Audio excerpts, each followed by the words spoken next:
श्री गणेशाय नमः। नमस्कार दोस्तों, अर्चना भक्ति में आपका स्वागत है।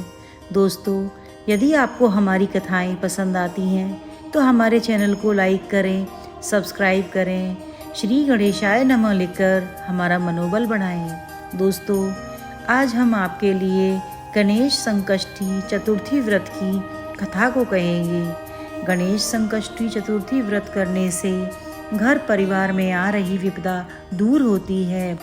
कई दिनों से रुके मांगलिक कार्य संपन्न होते हैं तथा भगवान गणेश असीम सुखों की प्राप्ति कराते हैं। माह की किसी भी चतुर्थी के दिन भगवान श्री गणेश की पूजा के दौरान संकष्टी गणेश चतुर्थी व्रत की कथा को पढ़ना अनिवार्य होता है। व्रत कथा। एक समय की बात है कि भगवान विष्णु का विवाह लक्ष्मी जी के साथ निश्चित हो गया। विवाह की तैयारी होने लगी। सभी देवताओं को निमंत्रण भेजे गए, परंतु गणेश जी को निमंत्रण नहीं दिया। कारण जो भी रहा हो, अब भगवान विष्णु की बारात जाने का समय आ गया। सभी देवता अपनी पत्नियों के साथ विवाह समारोह में आए।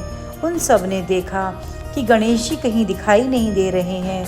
तब वे आपस में चर्चा करने लगे कि क्या गणेश जी को नहीं न्योता है या स्वयं गणेश जी ही नहीं आए हैं। सभी को इस बात पर आश्चर्य होने लगा। तभी सबने विचार किया कि भगवान विष्णु से ही इसका कारण पूछा जाए।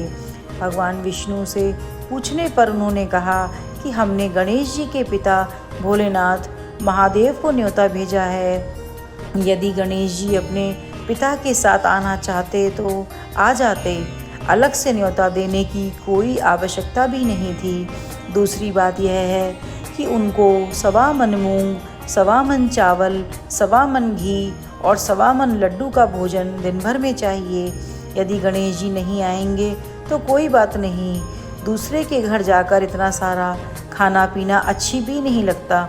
इतनी वार्ता ही चल रही थी कि किसी एक ने सुझाव दिया, यदि गणेश जी आ भी गए तो उनको द्वारपाल बनाकर बैठा देंगे कि आप घर की याद रखना। आप तो चूहे पर बैठकर धीरे धीरे चलोगे तो बारात से बहुत पीछे रह जाओगे। यह सुझाव भी सबको पसंद आ गया तो विष्णु भगवान ने अपनी सहमति दे दी। होना क्या था कि इतने में गणेश जी वहां आ पहुँचे और उन्हें समझा बुझाकर घर की रखवाली करने के लिए बैठा दिया। बारात चल दी। तब नारद जी ने देखा कि गणेश जी तो दरवाजे पर ही बैठे हुए हैं, तो वे गणेश जी के पास गए और रुकने का कारण पूछा। गणेश जी कहने लगे कि विष्णु भगवान ने मेरे बहुत अपमान किया है। नारद जी ने कहा कि आप अपनी मूषक सेना को आगे भेज दें तो वह रास्ता खोद देगी, जिससे उनके वाहन धरती में धंस जाएंगे। तब आपको सम्मानपूर्वक बुलाना पड़ेगा। अब तो गणेश जी ने अपनी मूषक सेना जल्दी से आगे भेज दी और सेना ने जमीन पोली कर दी। जब बारात वहां से निकली तो रथों के पहिए धरती में धंस गए। लाख कोशिश करें परंतु पहिए नहीं निकले। सभी ने अपने अपने उपाय किए परंतु पहिए तो नहीं निकले, बल्कि जगह जगह से टूट गए। किसी की समझ में नहीं आ रहा था कि अब क्या किया जाए। तब तो नारद जी ने कहा कि आप लोगों ने गणेश जी का अपमान करके अच्छा नहीं किया। यदि उन्हें मनाकर लाया जाए तो आपका कार्य सिद्ध हो सकता है और यह संकट टल सकता है। शंकर भगवान ने अपने दूत नंदी को भेजा और वे गणेश जी को लेकर आए। गणेश जी का आदर सम्मान के साथ पूजन किया। तब कहीं रथ के पहिए निकले। अब रथ के पहिए निकल को गए परंतु वे टूट फूट गए और उन्हें सुधारे कौन। पास के खेत में खेती काम कर रहा था, उसे बुलाया गया। खेती अपना कार्य करने के पहले श्री गणेशाय नमः कहकर गणेश की वंदना मन ही मन करने लगा।